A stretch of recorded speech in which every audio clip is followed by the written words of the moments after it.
Appreciate that question, and it's a question that has the assumption that is very correct. Oftentimes the Christian takes the hit that he or she who is a follower of Jesus Christ is the only one who lays claim to exclusivity. That is not true.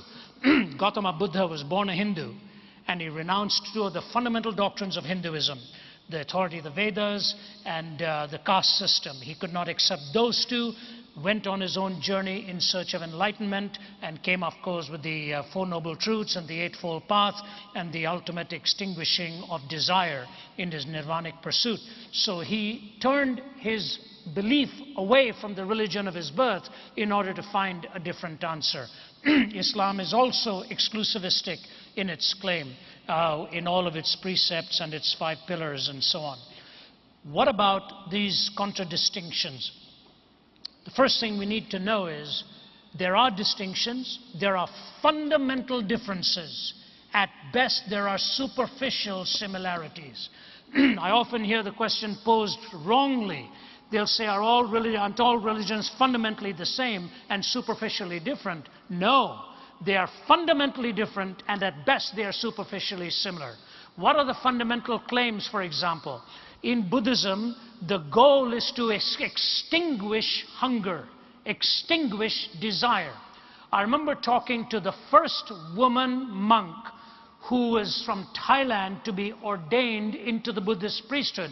But Thai Buddhists do not ordain women, so she went to Sri Lanka to be ordained, and she has a PhD in philosophy from McMaster University in Hamilton, Ontario, and Waterloo, I guess, Ontario, McMaster University there.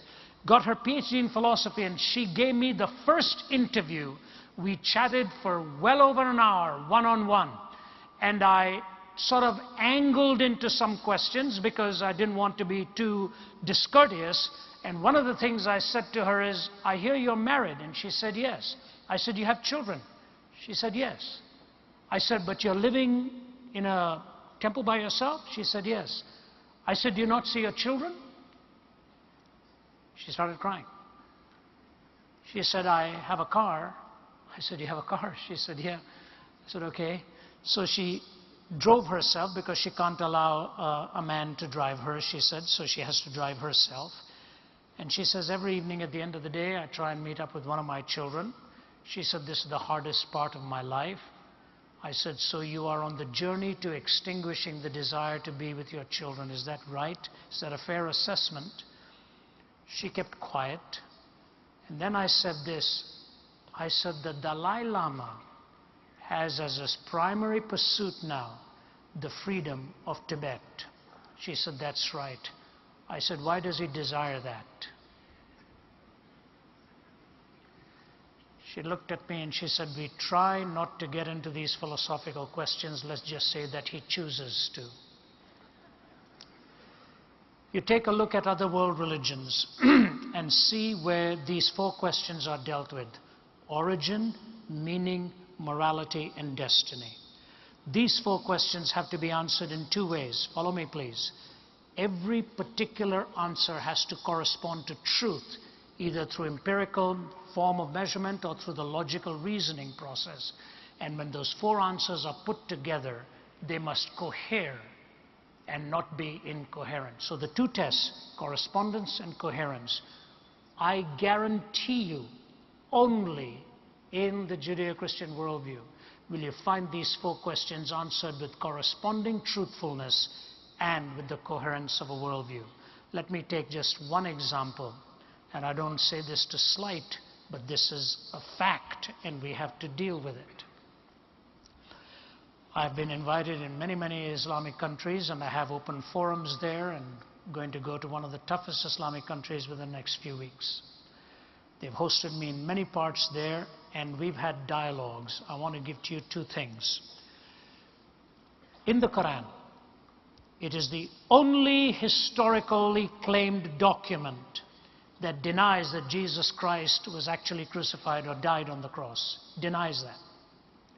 The Greek historians say he died on the cross. Roman historians say that. Pagan historians say that. Jewish historians say that. And Christian historians say that. The the Quran is the only one that says it appeared to him that he died, but he didn't actually die on the cross. So historically, it is making an affirmation that is really historically untrue. I got into a discussion with Sheikh Hussein of the leading Shiite cleric in Damascus, Syria, a real gentleman. For over 3 hours we talked with an interpreter between us and an audience listening in. I was allowed to ask him one question about his faith, and he was allowed to ask me one question about mine. There was nothing, no rancor, no adversarial stance, just a perspective and counter-perspective and back and forth. It's the best way to do it, really. At the end of it, Sheikh Hussein looked at me. He was very respectful through the whole time, always referred to me as Professor Zacharias, Professor Zacharias. And then at the end, he looked at me, leaned over, and he said, "You know, Professor, I think the time has come for us in the Islamic world to stop asking if Jesus Christ died and to start asking why."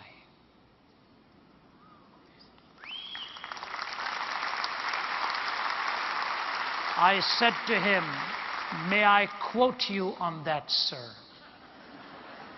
He said, "Yes, you may. I'm hopefully going to go there before long, and I hope we can meet up again." Origin, meaning, morality, and destiny. The Judeo-Christian worldview is not the only one that claims exclusivity, but it's the only one that takes those 4 questions with corresponding answers that are truthful and coherent answers that stand the test of time. And the ultimate answer of the resurrection from the dead that gives you hope and meaning. I see we have one more question left, and that's the sign here. I'll be happy to take that. I just want to add something to that very